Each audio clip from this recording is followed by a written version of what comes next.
All right, guys, welcome. We've got a busy Wednesday in the NBA, 11 games on. We're looking at DraftKings. It's your NBA first look. Before I give you that first look, though, why don't you hit subscribe down below? Hit the little bell, and you'll never miss one of these shows. 11 games. Let's get stuck straight into it. The first game we take a look at, we've got the Houston Rockets and the Indiana Pacers coming up. Of course, no TJ Warren. Everyone else looks to be okay and ready to go. Aaron Holiday, who's been starting for Warren's at 3,300. Now, admittedly, he's been doing nothing, averaging under 10.5 points over the last 3 games. But there is just that opportunity there for him that if he is starting and he gets hot and he can drop in 22, 23 points, it might seem like a long shot, but it's one of those ones on an 11-game slate that you can take a look at because at least the opportunity is there for Holiday to be a starter and to get that run. Malcolm Brogdon at 8,000, he's crushing it. Every game he's getting 40 plus. No reason to think that he can't be an option for us again here at that $8,000 mark. Miles Turner had some extreme foul trouble last game, and that's why he only had 28 DraftKings points, but still, he had 28 DraftKings points in 23 minutes. He can obviously do much better than that.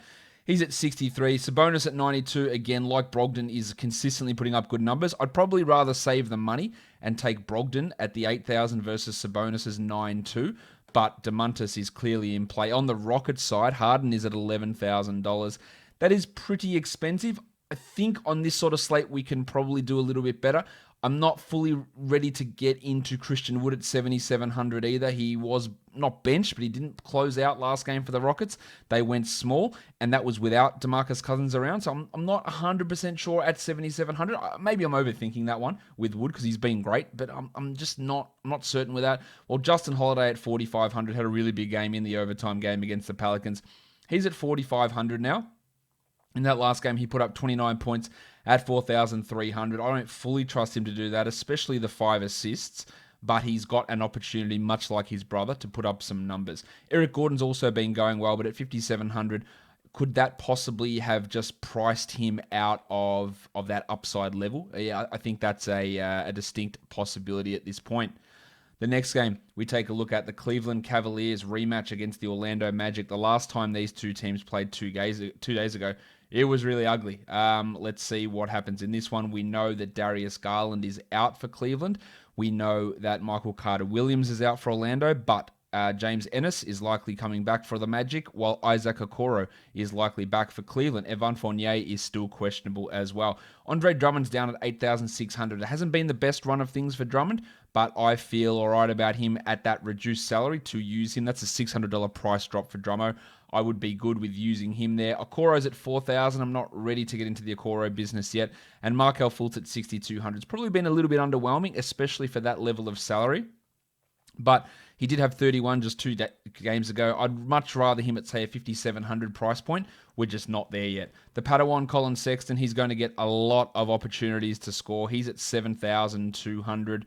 He had 30 points the last time these two teams met. Now, his upside is always limited because he does nothing else apart from score. So there is some concern there. Well, Damian Dotson also replacing Darius Garland last game. He's at 4,200. So it is a nice price rise for him. But as you can see here, 23 fantasy points on DraftKings last time out. There is some value in him. Same with Nikola Vucevic at 8,700. He's not a bad option. And Aaron Gordon really got it going last time against this Cavs team. He's at 6,400. That's, at least to me, worth investigating or worth taking a look at on this slate of games. The next game up, we've got the Washington Wizards. They are traveling to take on the Philadelphia 76ers. Nothing major, I don't think, here from an injury perspective to pay attention to, which is always good news. We saw Joel Embiid. He's just always putting up pretty decent numbers. Now, unless it's a blowout, Embiid should beat that 9,900 price point. There is a blowout risk in this one. The Sixers are 6.5 point favorites, and the total is 231.5. I like Russ at 10-2. He looks to be a really strong cash guy with tournament upside, while Seth Curry has been good. I'm not sure I want to spend 5,400 on Seth Curry. Neither do I want to spend 4,800 on Davis Bertans or 88 on Ben Simmons. In fact, this game in general doesn't have the huge appeal. You can go to Thomas Bryant at 6,900. He has been putting up the numbers, but Against Joel Embiid, it's always a struggle for big men, while Tobias Harris at 77 is putting up great numbers, but he's also like doubling his career block and steal rates. So there's always going to be an opportunity for those numbers to fall off, and that could get ugly. 9,000 for Brad Beal looks like a great salary. I'm really into Brad Beal in this matchup. I think that is going to work out pretty nicely for him. The next one is the Charlotte Hornets, and it's the Atlanta Hawks. The Hawks are 6-point favorites, and the total here is 231. Rajon Rondo is not going to play. We know that already. He's still resting and recovering from his knee issue, so he is out. Of course, there's no Cody Zeller for the Charlotte Hornets. No Danilo Gallinari either, while Bogdan Bogdanovic has been upgraded to probable for the Hawks. LaMelo Ball's at 6,000. I don't know if he's going to start. I don't really care, really. He's putting up numbers in limited minutes, over 30 points in each of the last 2 games, pushing the minutes, actually, let's double check that. Yeah, sorry, over 37 points in each of the last 2 games, 30-plus minutes in both of those as well. At 6,000, love him. I love Capella at 6,700 as well. He looks to be in a good spot. He's getting more minutes than expected. He's getting over 30 a game, while the Johnny Collins at 7,200 is just not a bad cash guy. Same with Gordon Hayward at 7,400. Some solid enough value with these plays. Trae Young's at 96. Don't mind that. Obviously 50-point potential, especially against an opponent like the Charlotte Hornets. He hasn't been blowing us away, but he's still averaging 46 over the last 5 games, which is strong. With Rondo out, I think Kevin Huerter gets a little bit of a boost. He will get some ball handling responsibilities in the second unit. But the 31 minutes that he played last game, it came because Bogdan Bogdanovic did not play in the second half, or in the fourth quarter, due to his ankle injury. DeAndre Hunter has been putting up some really big performances. Now, they're coming on extraordinarily high shooting numbers. You get 60%, 46%, 90%.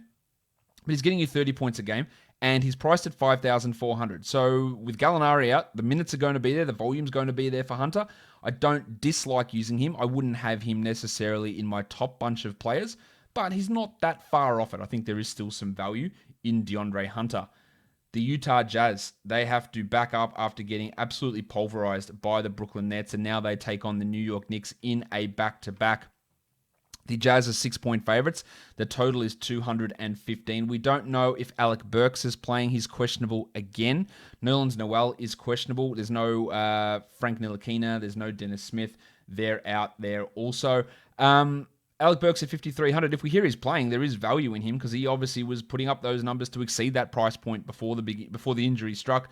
Rudy Gobert at 7,600 looks pretty good. He's averaging 40 the last 3 times out against the Knicks. Mitchie Robinson's at 56. He's staying out of foul trouble. That is limiting some of his upside because he's not being as aggressive in terms of going for the blocks, but he's still got some value at that sort of salary. And then you got the double royal, Julius Randle, 9,500. Love what Randle's been doing. Maybe the Jazz defense is a problem. It wasn't a problem for the Nets guys, obviously.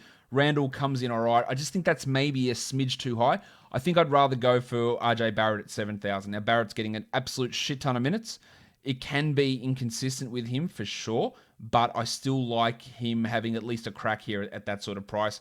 Conley's at 6,800, not really to me, nor with Bogdanovic. Alfred Payton's at 6,000. I worry a little bit about what Emmanuel Quickley's going to do, considering Quickley closed the game over Payton last game, and Quickley had 25 fantasy points. Now, it's on the back of some insane foul drawing numbers. Hasn't missed a free throw, and he's attempted 11 in 3 games, which is insane for a guy playing as little as he is, and he's not doing too much else.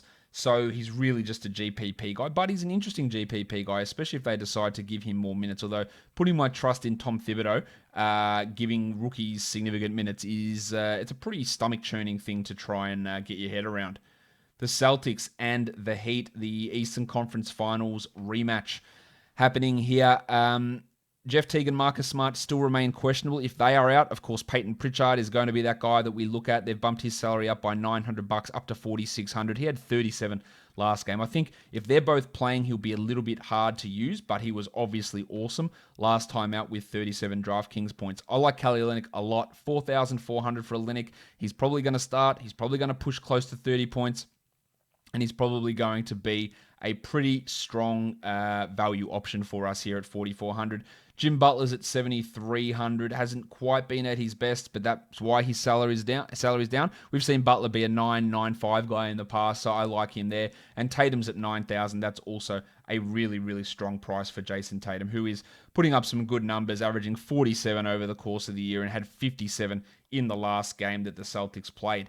Marcus Smart's at 66. I probably want to just ease off on that. Same with Jaylen Brown at 8,100, just given the injury to Smart and some of the unsustainable shooting that Brown has been going through. 6,500 for Tyler Hero is also, I believe, just a little bit too expensive.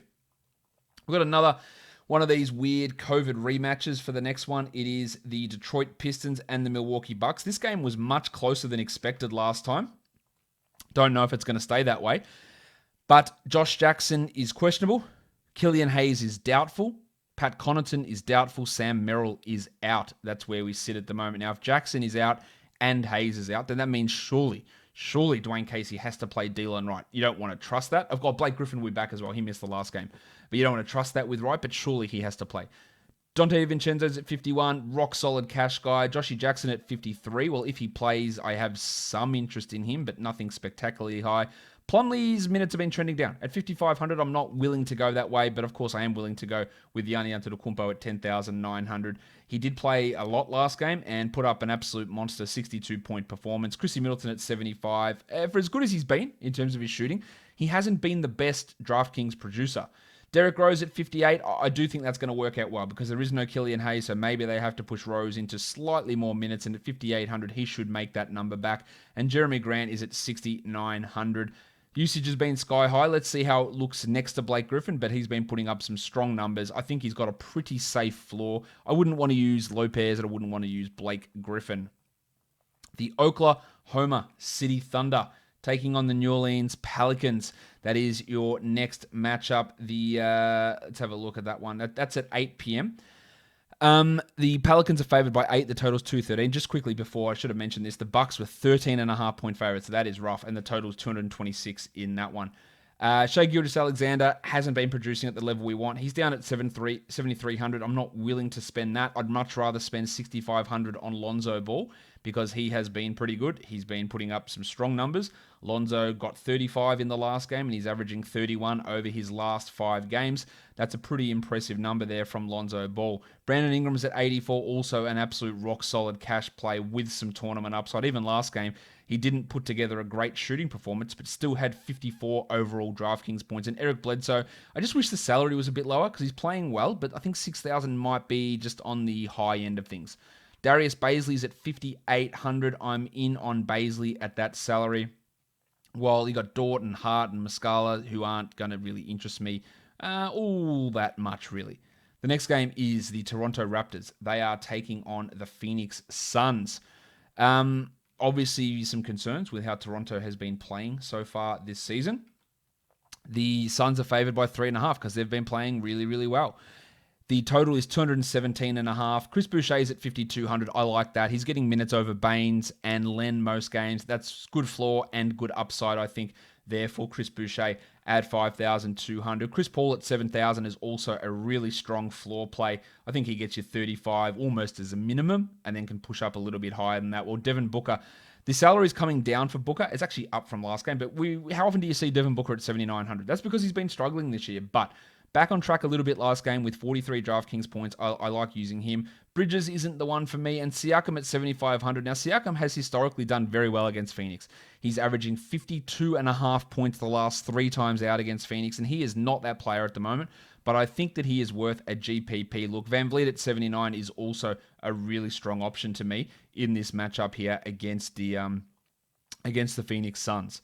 Not all that interested in Anunoby, not massively into DeAndre Ayton either in this matchup.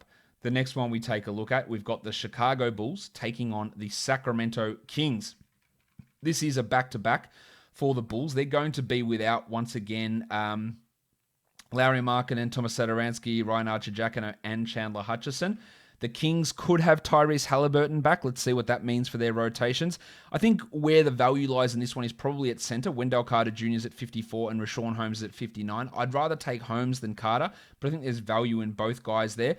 De'Aaron Fox has been struggling. But at 8,200 against a Bulls team that has struggled defensively, especially in that backcourt, I do think there is value in using De'Aaron Fox. Marvin Bagley, I'd steer well away from him. And 6,800 for Kobe White, I think is not a bad number to look at there. Healed, can't get anything happening, and I don't like the price, but I do like it for Levine at 8,300. That looks to be a pretty good option to me.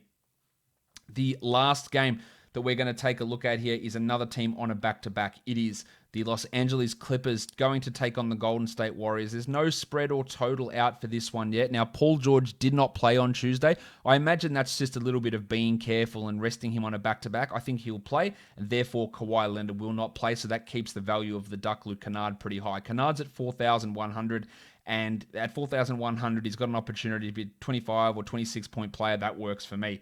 Oubre at 5,500, he's starting to get things back on track. Last game, Oubre had 33 fantasy points. Absolutely happy to use him at 5,500. Draymond at 52, not quite there with him, while Steph's at 9,800. And Steph is putting up the big numbers. Now, against the Clippers, it's a little bit different than playing against the Blazers or the Kings, as he did in the last two games, but I still like him there. And if Paul George is ready to go, he's at 8,900, I would happily use Paul George. James Wiseman at 49, he's just not getting enough playing time for me, while guys like Ibaka and Looney and Beverly and Bazemore, I don't really see all that much interest in those guys all up. There's your 11-game slate for the NBA for Wednesday for DraftKings. Subscribe, leave a comment down below, and give it a thumbs up, guys. I'll speak to you tomorrow. Bye.